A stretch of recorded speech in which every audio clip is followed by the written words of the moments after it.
These charges will be 2 counts of first-degree murder with the special circumstance of multiple murders. He also faces a special allegation that he personally used a dangerous and deadly weapon, that being a knife. These charges carry a maximum sentence of life in prison without the possibility of parole or the death penalty. No decision at this point has been made with respect to the death penalty. We have requested, and currently Nick Reiner is being held without bail. Now, in announcing these charges, I also want to announce that they're just that. They are charges. Charges are not evidence. Evidence is something that we will be presenting in a court of law to meet the standard of proof we meet in every criminal case, which is beyond a reasonable doubt, to 12 jurors who will unanimously have to find that we've met that standard to prove the charges we bring to court. Right now, with respect to the process, once the charges get filed this afternoon, Nick Reiner will be then brought to court. He is going through medical clearance, something that everybody who gets arrested and gets held in a Los Angeles County Sheriff's Department jail goes through. Once he is medically cleared, he will be brought to court to be arraigned on these charges. At that point, he will enter a plea of guilty or not guilty. Now, prosecuting these cases involving family members are some of the most challenging and most heart-wrenching cases that this office faces because of the intimate and often brutal nature of the crimes involved. Rob Reiner was a brilliant actor and director, an iconic force in our entertainment industry for decades.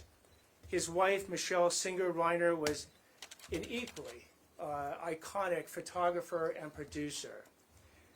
Their loss is beyond tragic, and we will commit ourselves to bringing their murderer to justice. I want to thank LAPD Chief McDonald, who is here today, along with Deputy Chief Alan Hamilton from the LAPD, and LAPD Captain Scott Williams, and the entire Robbery Homicide Division, who literally has been working around the clock to gather the evidence that have led to the charges we're going to be filing today. Also from my office, I have Assistant District Attorney Maria Ramirez. I have Director of Specialized Prosecutions, John McKinney. I have our Head Deputy of Major Crimes, Craig Hung. And I have the 2 prosecutors who will be leading the prosecution in this case, Assistant Head Deputy of Major Crimes, Habib Balian, and Deputy District Attorney for Major Crimes, Jonathan Chung. They will bring their decades of experience to holding this murderer accountable for his actions. At this point, again, you will hear in the media rumors, you will hear speculation, you will hear hearsay. What I'm asking everyone to do is to rely on trusted sources. If it doesn't come from the District Attorney's Office, from LAPD, from the Coroner's Office, or from the courtroom itself, then there's a good chance you are hearing misinformation. Because at the appropriate time, the actual evidence involved in this case will be presented in a court of law. So I ask for your patience until that is done. But again, please do not rely on rank speculation, rumor, or hearsay to believe that you understand anything about what went on in this case. I'd now like to turn it over to Chief McDonald.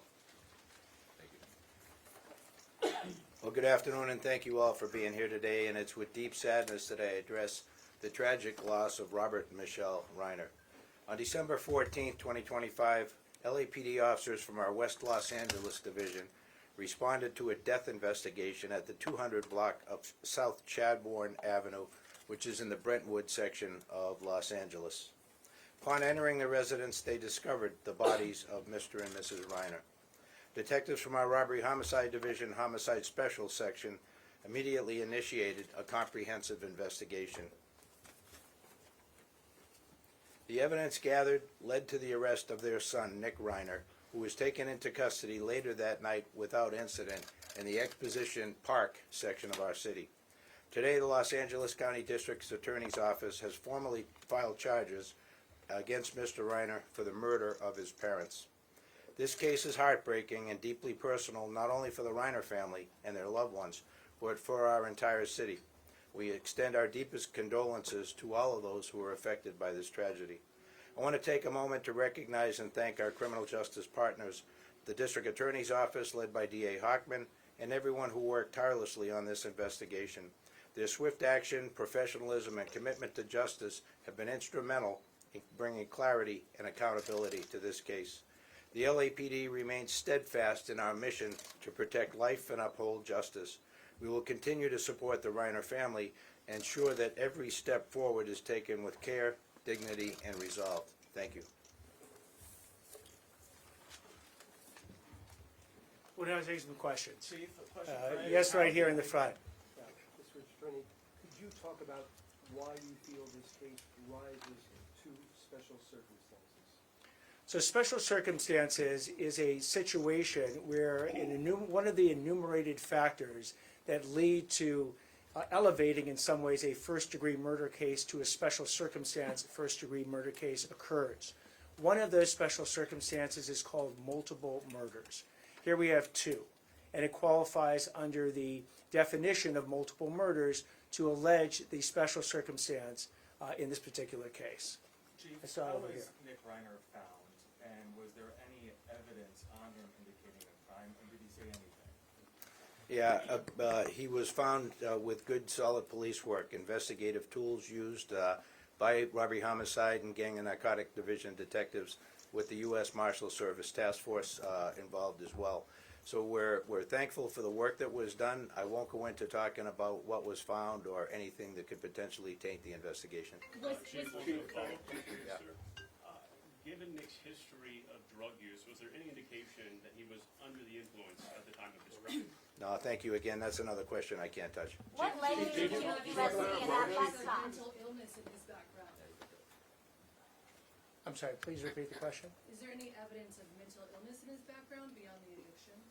The evidence, any evidence, if there is any, of mental illness for his background will be coming out in the hearings that will occur. We anticipate, again, after the arraignment, the process will go through the normal process a case like this goes through.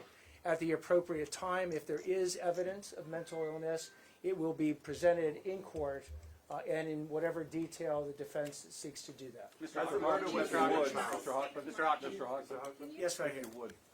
Are you anticipating any kind of significant delay in bringing this case to trial on the basis perhaps that Nick may have to undergo significant psychological evaluation, which would also give your people what they need in the way of a background as to what might describe why his actions happened the way they did? We don't anticipate any significant delay more than is involved in a first-degree murder case with special circumstances. These are some of the most serious charges that a DA's office can bring against anyone. And we anticipate that the discovery that we will produce to the defense will be robust. It will be very involved. They'll want adequate time to review it. They'll want to go through every single factor that they can ascertain in the defense of Mr. Nick Reiner. So again, this will proceed along the tracks that many of the first-degree murder cases proceed. Do I anticipate it being particularly fast? No. I anticipate it being very thorough. Mr. Hockman, Yes, right here. Cause of death and time of death, can you share any information about that? We are not at this time. Mr. Hockman, I have a question about the family. Yes, right here. Did other members of the Reiner family help with your investigation so far, and did they provide any information or assistance which led to Nick being arrested? Let me defer to the chief on this. Hi, I'm Deputy Chief Alan Hamilton, Chief of Detectives. We don't have any specific information we're going to release at this time regarding the family's information they provided.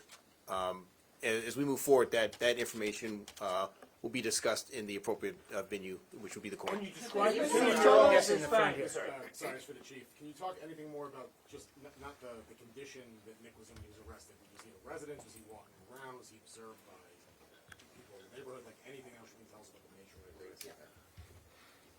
So specifically, he was arrested in a public area, in the Exposition Park area near the University of Southern California campus. He was approached by the officers and he was arrested without incident. There were no indications that There was no indication that he was going to resist or anything like that. He didn't flee or anything like that. He was taken into custody without issue, and he was transported to our police headquarters facility. What led you there? Take a question back there, yes. Was there a murder weapon found? He's been alleged, one of these special allegations is that the murder was committed with a deadly weapon or a knife. As to where and how the weapon was located or will be located, that will actually be evidence we'll present in court. Let me take a question over here. Can you give us a timeline of when you think the murders occurred? Because now we know that there was an altercation on Saturday night at a party. Do we know that this happened Saturday night or maybe Sunday morning? I'll defer to the chief on this one. Yeah, I'm sorry, we don't have that kind of specificity yet. We're waiting, the coroner to be able to try and determine as best they can at this point, time of death. Chief, who called 911? Chief McDonald. Who called 911? Mr. Hoffman, can I? We'll take the question back there. Yes, can you tell us who called 911? Chief, if you would. Okay, so in terms of how the Los Angeles Police Department became aware, it was a request from the Los Angeles Fire Department, who responded to the scene first. We responded to their request for assistance at the scene of the incident. Our initial West LA officers that responded determined that a crime had occurred, and they immediately notified our robbery homicide division. They've responded, and they have taken over the investigation since that point. Mr. Hoffman, I have a question. One more question. Take it right here.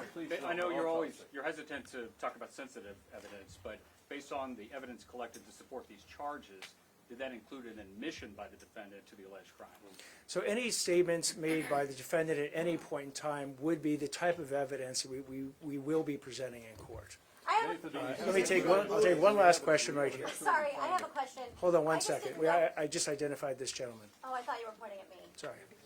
Carol? We have an estimated time for completion of the autopsy, the information coming from the medical examiner in your office and to the detectives in the case. We do not have the estimated time that it will take. We know that they're working on it expeditiously, but as to when they deliver it, we do not have that estimated time. I'll take that one last question back there.